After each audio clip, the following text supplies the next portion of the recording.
بسم الله الرحمن الرحيم. بسم الله الرحمن الرحيم. magacayga Samatar Axmed Jimcaale halka waxaan doonayaa dawladayda inaan baaq uga diro baaqaasi oo ku saabsan cagajugleyn iyo boob lagu wada dhulkayga muddo dheer markaas intaa kadib waxaan doonayaa fariin madaxweynaha iyo marwadiisa inaan u diro dulmiba wadankan ka jira mana qaadan karano dulmiga waxa ka badan adiga oo sharcigii ku socda ma fahamtay dad sharcigii baalmarsan oo awood dawladeed tanu ka dagaalanay ayaa maanta reer Axmed Jimcaale lagu wadaa mujaahidiintii iyo wadaniyiintana waxaan leeyahay gurmad baanu idinka baahanay maanta ma fahamtay laba nin buu ka tegay Axmed Jimcaale weerar baa lagu hayaa dhulkeygii kala badh baa la qaatay marka dagaal baanu ka xignaa hadduu doono ninka booliiska haysta ma fahamtay sooltako ma fahamtay fariinta haday kugu socotaa ma fahamtay waraaqda qortay jaraa'idka waan u dhiibanaa ma fahamtay inaan Muuse Diiriye ninka amniga isku sheegaya amniga adeero ma fahamtay adiga ayaa gacantaada ku burburinaya ma fahamtay aydii noo soo dhawaata waana taa warqadii ma garatay dhimashaanu ka xignaa rag badan baa u baahan in la xirxiro oo ma dheero loo diro wasiire isku sheegaya ma fahamtay arrintii anagu maxkamad dariiqii sharciga ahayd baanu marnay haddana cagajugleyn baa xagga kale nalaga wadaa masaakiintii aanu ka kirayna meesha ayaa maalin walba mid looga baxaya intaa kadib qaadan mayno shacbiga Soomaalilandna allahumma inni ballaq waxaan madaxweynaha soo wareegay dawladii inay xajibaan cigaal inay ka go'aan ka soo saartay arrinta aqoonta in dawladda ay gacanta ugu hayso madaxweynaha waxaan soo arrimaha gudaha oo musabixiya inuu saxiix ka soo saaray maxamed xaashi cilmi oo maayirka magaalada inuu go'aan ka soo saaray arrinta aqoonta in gacanta loogu hayo oo dawladda mas'uul uga ahaato maanta dawladda Soomaaliland ay soo dhigatay oo dhacayso intaasoo ka hadlaynaa oo loognay halka aanu deganay mujaahidkii Axmed Jimcaale uu leeyahay aanu deganay cuna qabataynta iyo waxaan ku amal jugleynta lagu hayo ee la buufiyay dawladdu sunta nagu buufisay ee ragayagii kulaysay ee dhigoodii yaalay shan yaalaan hadii ay noogu yimaadaan oo mar dambe noogu yimaadaan dhimashaanu ka ogolaa taanu ka qaxnaan taaganay oo kaba waxaan ku maarnaan loo yimaado afar ruux maalin la xirayo oo salig lageeyeen oo maxkamad lageeyeen saliga koodbuur baan amal laga dhigtay madaxweynaha sharafta waxaan ka codsanayna hadii uu shaqo ka qaban waayo hawshaasi inaan dawladda jirin oo naf iyo maalkaygu meel yihiin bismillaahir rahmaanir rahiim bismillaahir rahmaanir rahiim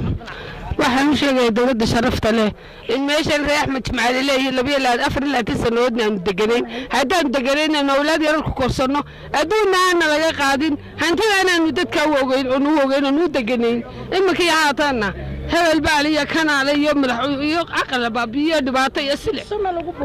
iyo sima lagu buufiyay uu taagane imika yaataana inta saacad musayna ka nooshahay in degmayso من الشيطان الرجيم بسم الله الرحمن الرحيم magacayga waxa la yiraahdaa Jamaal Axmed Jimcaale waxay dhalay gudoomiyaha horeeye sanam maanta waxaan la hadlayaa dadweynaha Soomaaliland waxaan la hadlayaa dawladda maxaafid iyo mucaarad mujaahidiintan la hadlayaa dadka xaqa taageera ayaan la hadlayaa iyo cadaaladda waxaan idin sheegayaa wixii si aad loogu kacay inay ahay dulmi iyo cadaalad darro aabahay wuxuu ku ballan qaaday 72 markii la xiray noloshiisa inta ka harsan inuu wadankan ku xoreeyo wuu ka soo baxo wuu xoreeyay laakiin annaga halkii wuu lagu bilaabay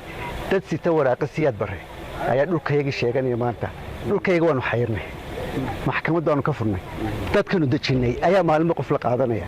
marka maxaa noo harsan sharcigu wuu shaqayn waayay idinkaan idin soo hordhigay salaamu calaa ashraf al-mursaliin sayidina Muhammad wa ala alihi wa sahbihi wa sallam waxa weeyaan imika sheekadani ma aha sheeko cusub waa sheekadii awoow laga dilayna markii ay xaqaasi degmata xaq loo soo rogay hadii ay runi jirto maalintii la wadada ka guuraa la oran lahaa ma aha meeshu meel leediina toogiya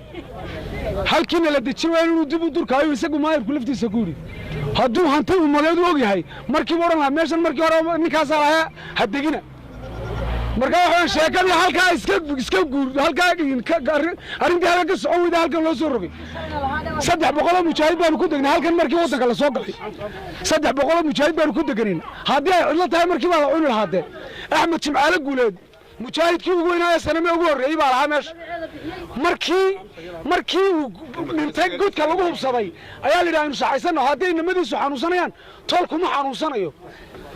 haddii sharci jiro waddanka maxkamad baa ka jirta haddii ay leeyihiin maxkamadda warqadda waarankaa laga soo qaado sharcina waa sharci boobna waa boob iminka tan anu arkayna wax weyn sandullayn weeye wax weyn waan kaa awood roonahay qasab ku kac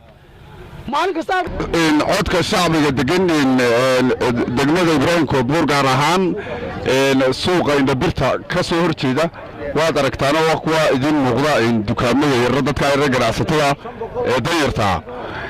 in awood ay dawladdu u isticmaalayso si muhmalo madow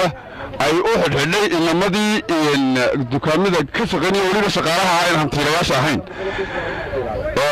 waxa intaas degan qiyaas ahaan ilaa waxa degan dhowr iyo 50 meheradood sidii waddanka loo soo galay annagu waxaanu meesha ku yaala sees baabiisan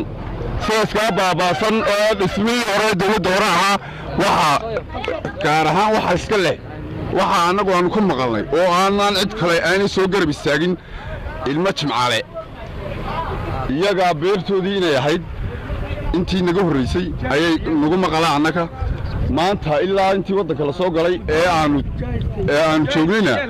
mujaahidka ciyaalkiisa unbaa meesha joogay ama dala joogaan ama dibadda joogaan iyagun baanu ku dhex